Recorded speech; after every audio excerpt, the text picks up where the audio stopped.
Hey there, friends. Pastor Dave here with another weekly devotion for all of the saints. Hope you're doing all right today. I'm going to share a quick reading from Sarah Arthur's Coffee with God to get us started. And the devotional this week is for the birds.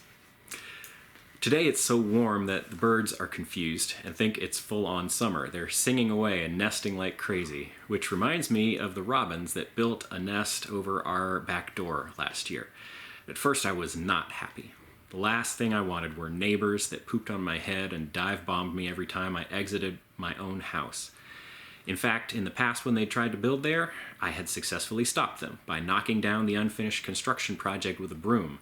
This would happen several times in a row before they'd finally take the hint and go somewhere else.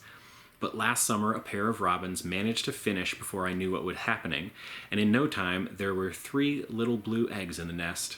And then 3 fluffy chicks with scrawny necks and enormous beaks. Their parents chirped loudly at us whenever we tried to leave the house as if it were their property.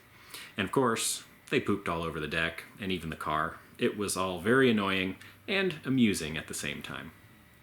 When I read Psalm 84, I'm tickled by the idea that there would have been birds flying in and out of the ancient temple in Jerusalem all year round. That's because it had no glass on the windows. And while people knelt solemnly in prayer and the priests offered sacrifices, the birds cheerfully chirped and flew around and built their nests in the high corners at the tops of the pillars, where the priests couldn't reach. What a mess those swallows must have made. And they would have had no concept that some parts of the temple were considered holier than others, such as the Holy of Holies, where not even the priests dared go except one who was selected once a year. But did the birds care? Nope. They built their nests wherever they pleased, even right over the high altar behind the curtain that hid the most holy place from the rest of the sanctuary. I can just picture the psalmist kneeling on the floor, glancing up in amusement as he watched the birds coming and going. All he desired was to get close to God, to make his spiritual home as close to God's holiness as possible, no matter what kind of fuss people made about it.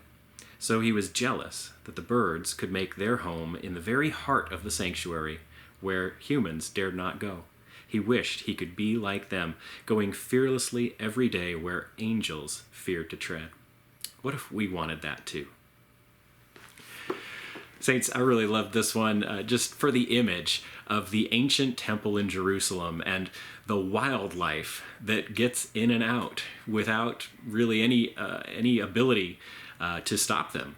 There are places where the birds can reach that the people simply can't.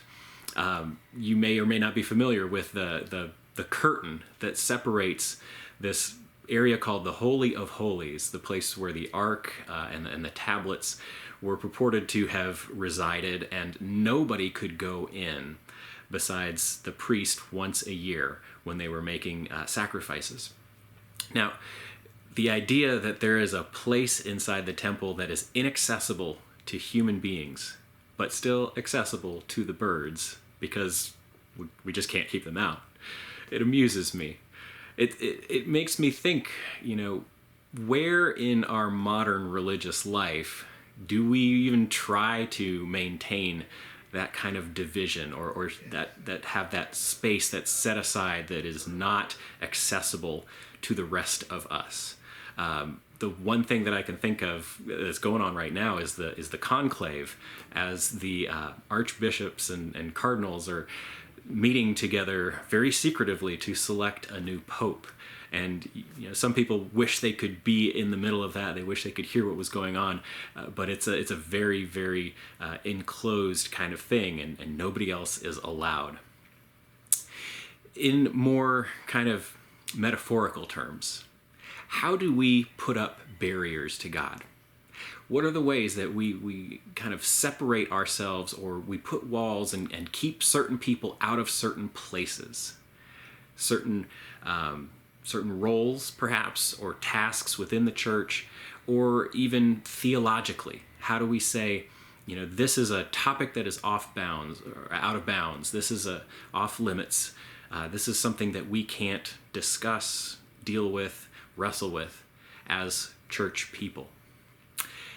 Sometimes I think we would do better to be like those birds who just don't understand the difference between this place that's holy and this place that's not.